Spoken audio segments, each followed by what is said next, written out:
Okay, here we go. Final walkthrough on your new home. Beautiful home. Turned out really, really nice. There's the front. Obviously, there's the street. Anywhere you see blue tape, that's something that I called out as needing touch-up one way or another. So as an example, you see the rock and there's a little white. That may be overspray of paint or what have you. You're not going to catch everything just because, you'll see settling cracks and different things, really even within the first week. But what's really important to know is that at about month 11, you're going to want to get with customer service and give them a list, go through the house, or have your property manager go through the house and call out any cracking, any stucco cracking. It's very common. It's going to happen. And any grout cracking and anything else that may be of concern, that you see. Because they'll come back through and they'll fix everything, and you will get it. In fact, there's already a couple of small little hairline cracks on windows on the back. Not on the window itself, but on the stucco. And you can fix it now, but the issue would be if you fix it now, it's just going to come back. So you want to let the house settle for, a good 9-10 months. And then, once all the settling's done, or most of it, then have everything fixed. So you can just see some of the blue tape here on the outside. The parging at the bottom, needs to be touched up. Paint touch-up is most of the blue tape.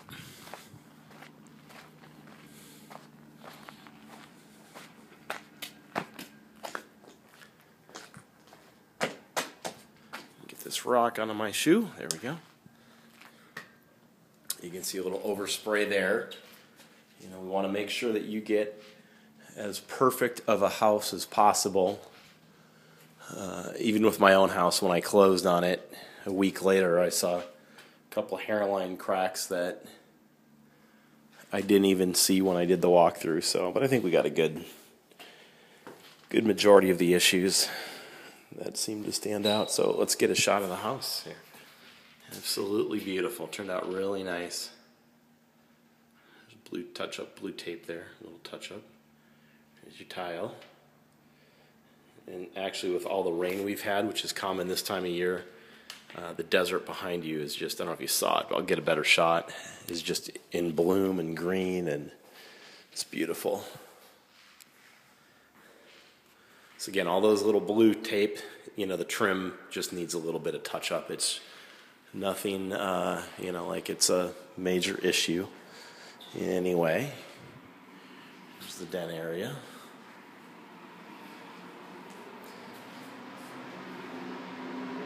Probably can't even see it, but if you do this long enough, your eye just picks up on it. There's some more little touch up at the bull nose on the corner there. Okay. And as an example, you see this paint and an arrow up, and then you go up, and I don't know if you can see that, but right there, there's a little bit of white paint showing from the initial spray. A little touch up on the corner.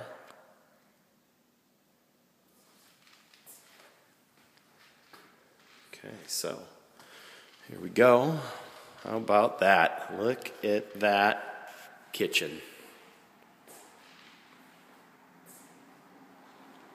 It turned out beautiful, and the under cabinet lights are just gorgeous. Very, very nice job.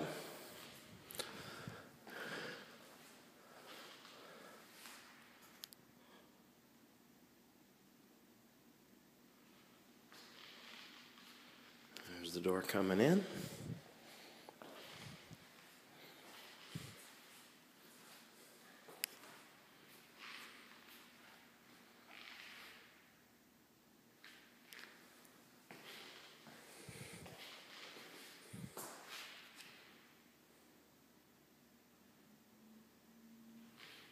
It's your living room.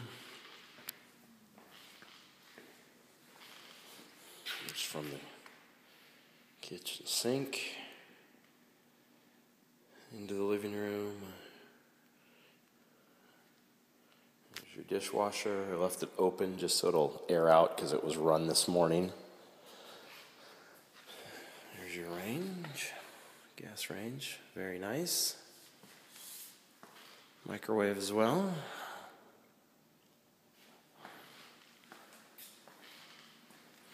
You can see some more blue tape, again, just little touch-up areas.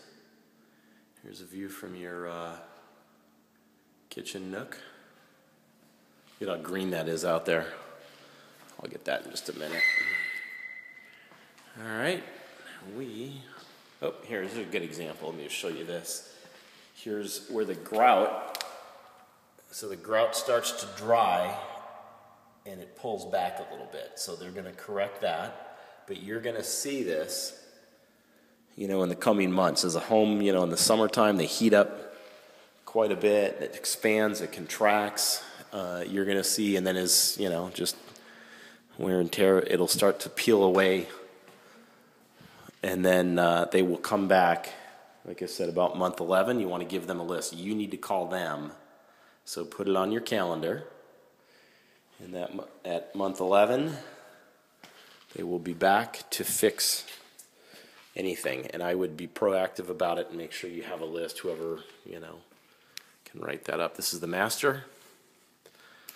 Again, look at that beautiful view. There's the mountain, there's the green belt or the desert. Look how green that is. Hopefully you can see the rich color of it. It is beautiful this time of year, as you know. All the blinds are in. Look at that. There's another mountain for you. There's going to be a house back on that side, but you're still gonna have a nice view.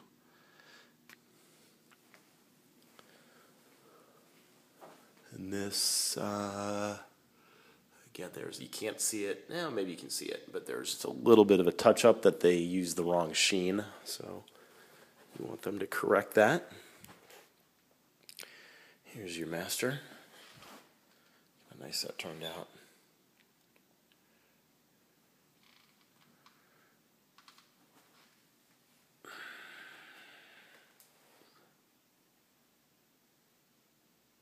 There's the tub. That just needs to be aligned a little bit better and caulked, and that corner is what I called out. And then some grout underneath the tub.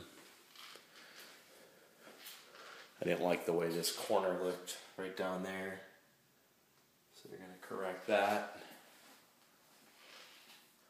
Same here, a little spot there. That's your closet. This is into the toilet, and there's a little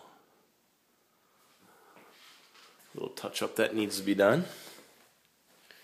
Here's your master closet. Even though it's a master closet, I like to make sure it's as perfect as we can get it, and there's a couple things there that needed attention. A little bit of paint touch-up down there as well. Here's extra carpet and extra tile for you. So we may just throw that in the garage. At some point.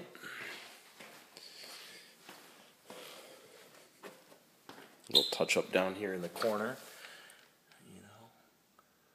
if you can see it, but it just does not look perfect, and we want it as perfect as can be.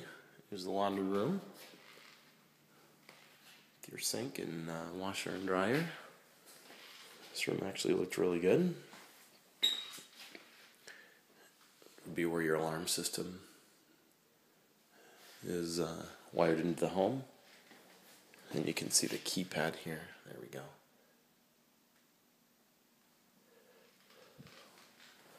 Let's go into the guest rooms. So we got guest room number 1, and door jamb needed a little bit of touch up, a little overspray there.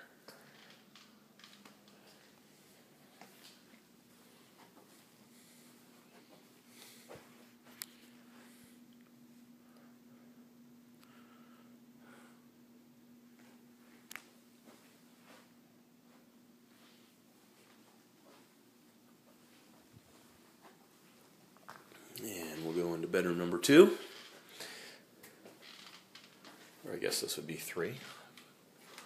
Guess bedroom number 3. Fan is cooling the house down as we speak.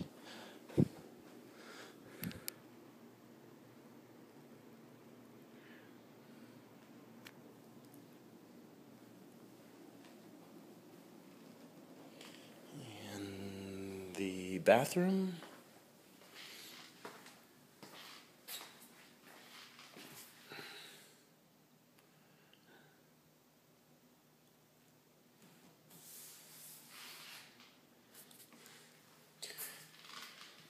Not much in here, but a little paint touch up. There's the toilet.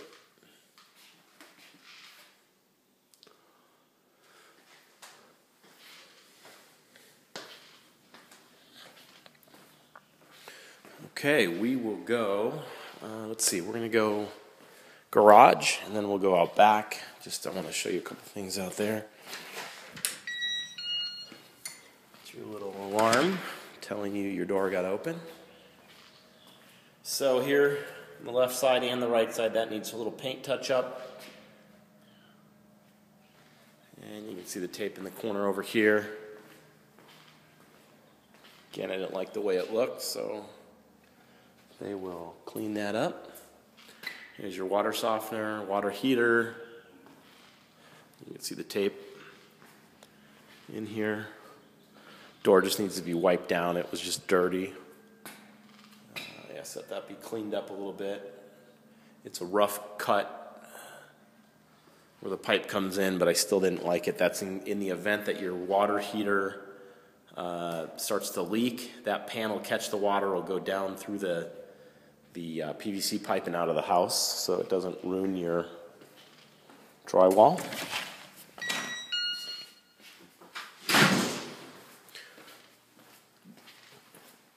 Okay, outside we go. Everything looked good here. There's a minor touch up out here, but I just wanted to show you your layout again for when you're considering the pool. So there's your backyard. Look at how beautiful that is. There's your neighbor. If I were you, I would probably want the pool equipment on this side over here. You can see your AC. I'm on the east side of the house, so the right side. But the master is in the corner over there. And most people run their pool equipment from midnight to 6 in the morning for energy efficiency. I would probably put the pool here maybe for 2 reasons. On this side, maybe offset it a little bit. Actually, a couple. When you come in through the front, you're going to see the pool through those windows, which is nice. And again, you do it is best for you, but just maybe a couple things to think about. And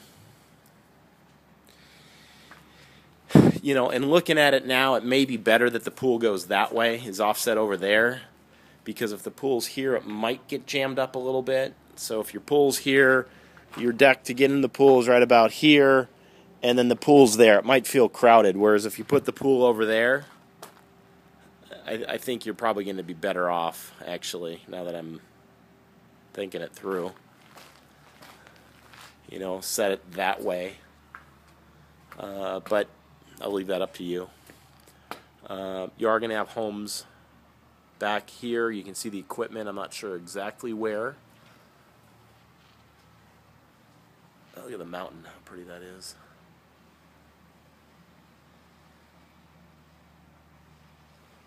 So, initially I thought it'd be better on the right, but I think it might be better over this way, because then it won't feel so jammed up, and then you'll have yard there, and you've got another 3 to 4 feet set back to the master. But I would still try to get that equipment, the pool equipment, away from the master, but that's up to you again, and the new motors, the new variable speed motors, are actually fairly quiet that they've had to come out with in recent years. So Here you have it.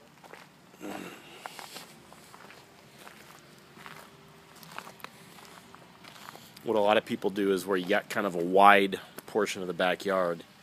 You know, some of those shapes you picked out the kidney bean shapes. They'll put the wide, you know, the deep end or the deeper end in this area here, and then the skinnier end up towards the patio. So I think you probably would be better keeping the pool on this side, because this is just, I know how pools get laid out and it looks like a big space, but once you add decking on each side of the pool as a perimeter, it's going to take up, you know, you're probably out to like right about here,